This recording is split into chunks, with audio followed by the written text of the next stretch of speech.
Прогрессия. Сандар тізбегі. Егер белгілі бір заңдылық бойынша бізде тізбек болса, мысалы A1, A2, A3, A4, AN. Егер мына мүшелер белгілі бір заңдылық бойынша тұрса, осы тізбекті сандар тізбегі деп аталады. Сандар тізбегі. A1 дегеніміз бірінші мүше. Мына индекс бірінші мүше деп көрсетеді. Мынау 2 деген екінші мүше. Үшінші, төртінші мүше. Мынау бізде ең соңғысы n-ші мүше.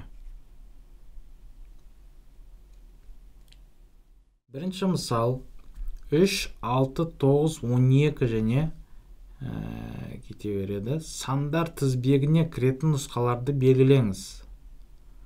Мына жақта бізде келесі қандай сандар кіреді, соны табу керекпіз. Мына жақта бізде нұсқаларымыз бар. Мына жақта біз не көріп тұрмыз? 3, 6, 9, 12 бізде 3-ке бөлінетін сандар. Немесе бір заң қандай бар? 3 плюс 3 6 болады. 6 плюс 3 9 болады. 9 плюс 3 12 болады. 12 және тағы басқалар солайды табуға болады. Немесе 3, 6, 9, 12 бізде 3-ке бөлінеді. 3-ке бөлінеді. 6 да 3-ке бөлінеді. 9 3-ке бөлінеді.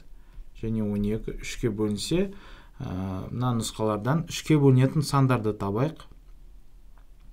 27 3-ке бөлінеді. 33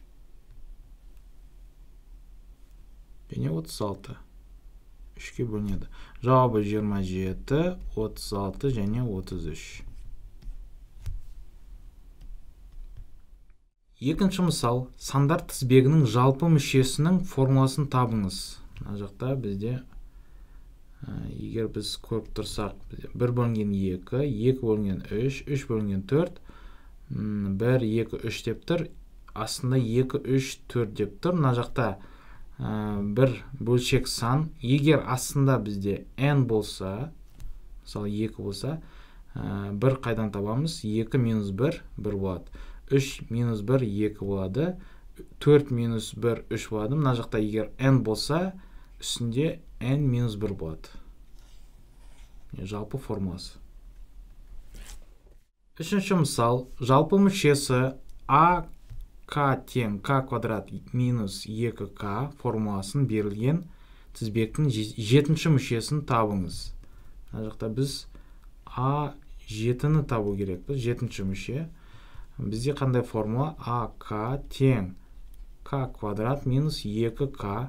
Мына k-ның орнына 7-ні қойсақ, a7 тең 7 квадрат минус 2 көйту 7 қанша болады? 49 минус 14 тең 35 болады.